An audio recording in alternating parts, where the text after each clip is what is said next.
We have so many new businesses on Division Street, and I personally believe that Division Street's the best street in Buffalo. Yeah. It's just like the heart of the town, I think. Yeah. And so it's really cool to see so many like different things popping up, because like Kelsey did an amazing job with the salon remodel. Yeah. We've got stuff going on in the old Oakley Bank building. I know that like Aretha Franklin's doing great, Cuttigans, Bella's Flock, they're all like really happening now. Yeah, which is really cool. I mean, just as community members, just seeing it thrive in very different avenues as well. It's not all the same thing, where I think we kind of got pigeonholed, Buffalo got pigeonholed into just occasional store stuff. No, I think people are coming down there every weekend now to do something.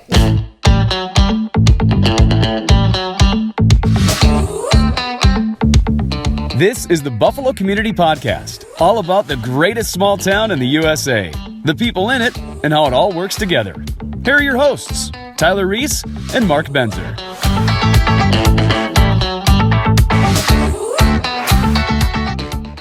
Welcome to another episode of the Buffalo Community Podcast. We've got Aaliyah here with Indie Earth. Hello. Yeah, well, thank you for coming in. Thanks for inviting me. We're really excited about that. So let's just jump right into what Indie Earth is. It's a newer business here in town, located downtown Buffalo.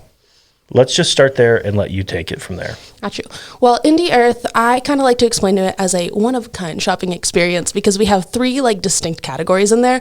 One, the vinyl records. That's kind of what we're mostly known for. We also carry like quite a lot of houseplants and some like crystals and cool rocks, because who doesn't love a cool rock? Yeah. Right. I'm sure we'll go into it, but that's one question I have. Those three things don't seem like they go together. You know what? You would think that.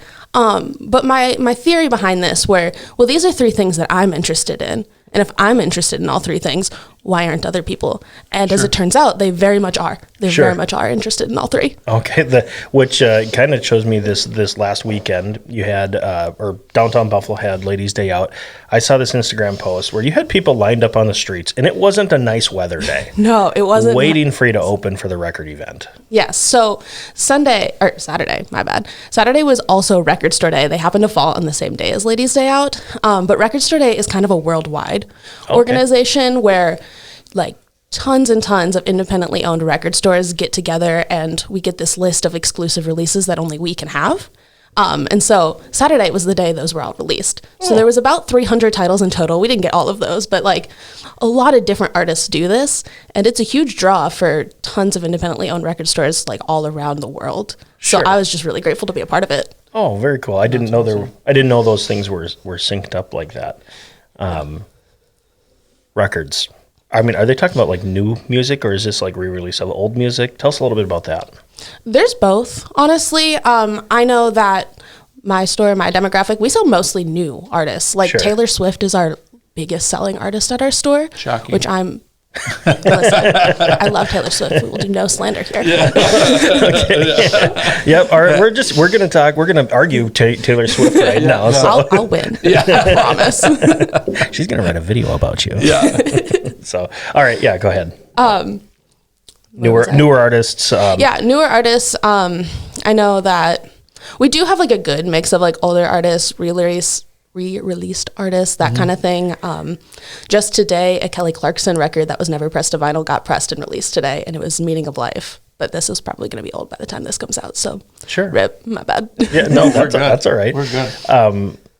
It's a very, very niche thing, but it's almost like a cult following with vinyl records, and it's just a different sound put forth.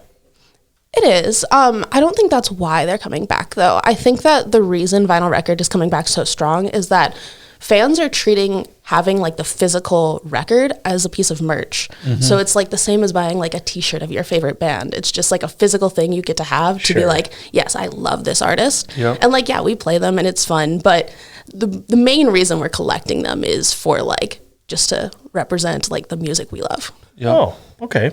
See, I thought, I was like terribly inconvenient to like, I'm going to listen to my new album. But you can't exactly put a record player in your pocket or anything like that. Or you try and fit that into a dash of a newer vehicle. Yeah, it doesn't go as well. Yeah. It gets real wobbly on you.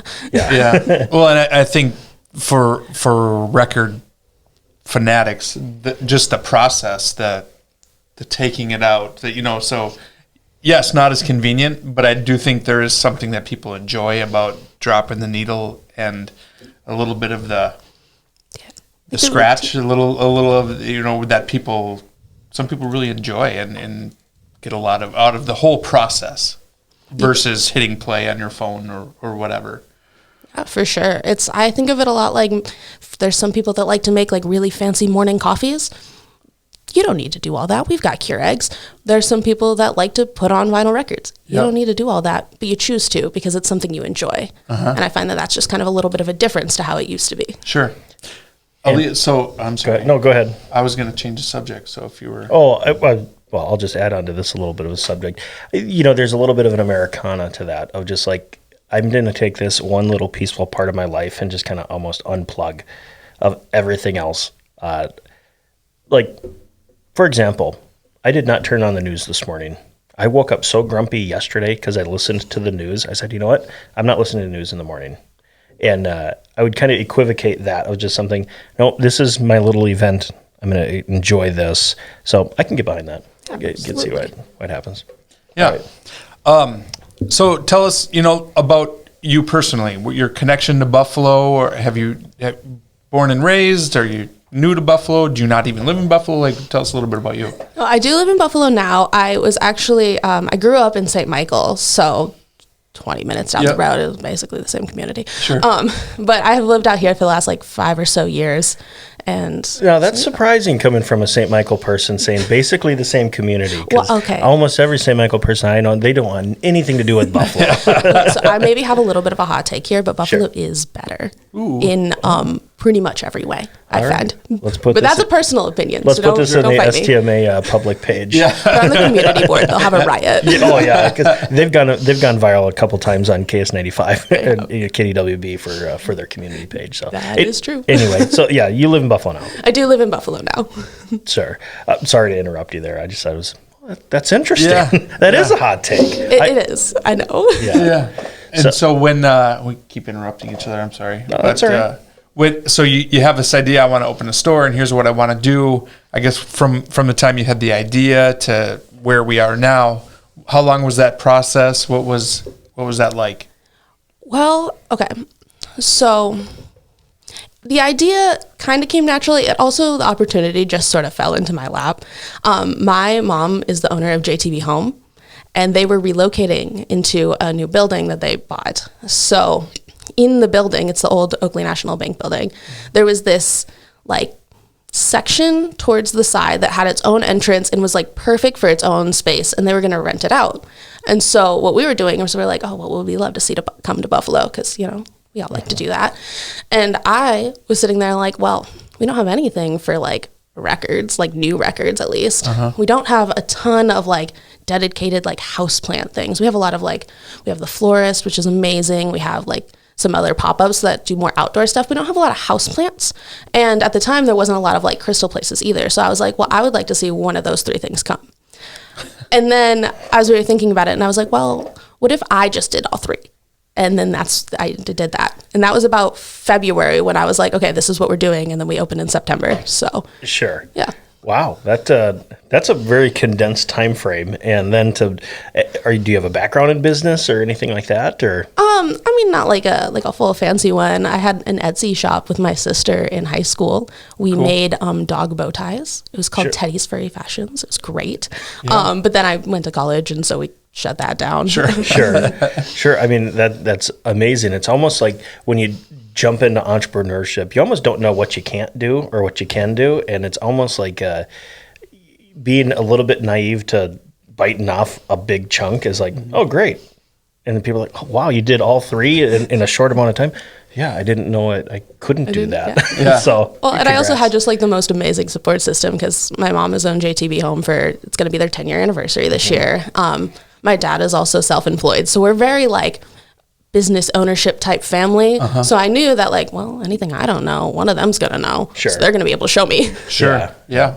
I popped into JTP the other day, a while ago. What a cool store. It's super I cool. mean, inside, not that we're jumping off of Indie Earth, but I mean, if you haven't been there, anybody down here is, go check it out. Go check out both stores. I mean, everything that's been happening down on Division Street has been, I think, fantastic over the last couple of years. I mean, just revitalizing downtown.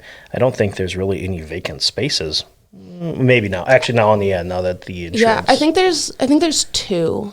Sure. And I don't know what's going on with them, but we have so many new businesses on Division Street, and I personally believe that Division Street's the best street in Buffalo. Yeah. It's just like the heart of the town, I think. Yeah. And so it's really cool to see so many like different things popping up, because like Kelsey did an amazing job with the salon remodel.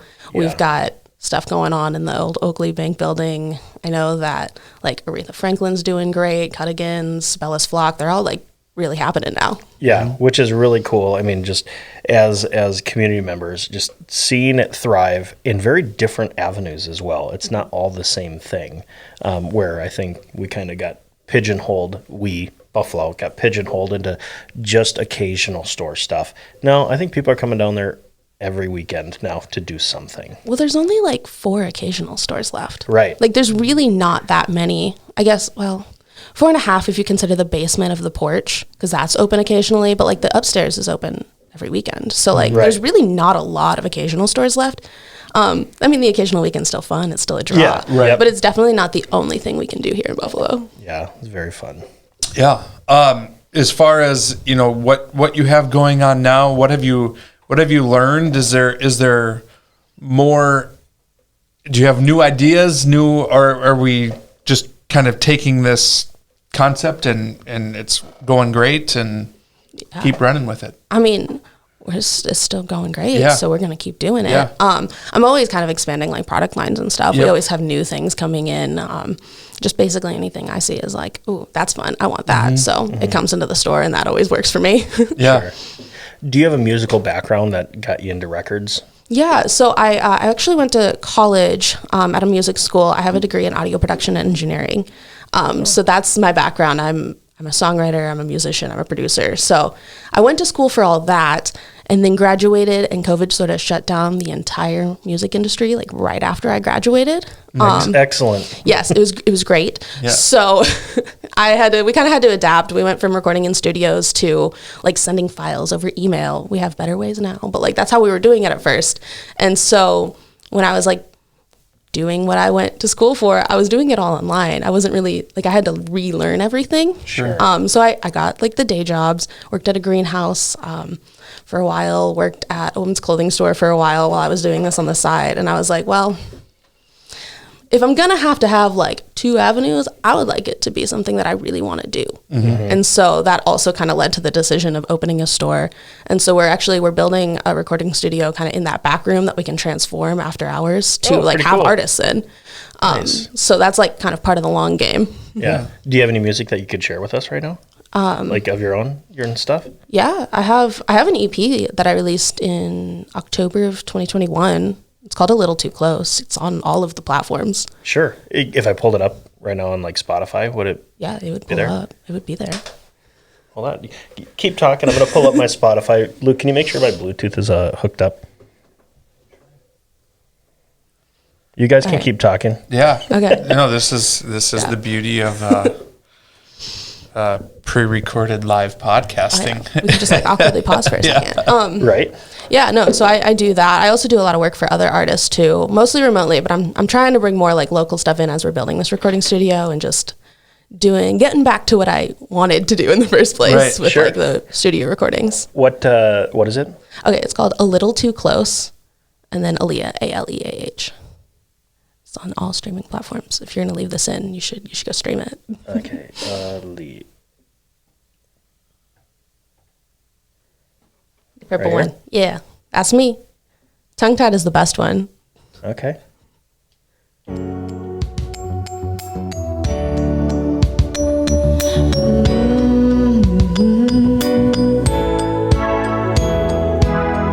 me one more drink and I'll do things that I'll regret with you. It might not be super podcast friendly. I don't like swear, but content. I can take you to my room. Oh, I'm an adult. Just saying. But I keep gravitating towards you. And in the morning through the fog, I learned that we were shaming my walk than usual. 'Cause we'll do things that we can't undo, say things that I didn't want you. Sometimes tangled up in you. Caught up in familiar moves, old habits die hard and I can't refuse when I'm tongue-tied and tangled up in you. Tangled up in you. Tongue-tied and tangled up in you. Tongue-tied and tangled up in you.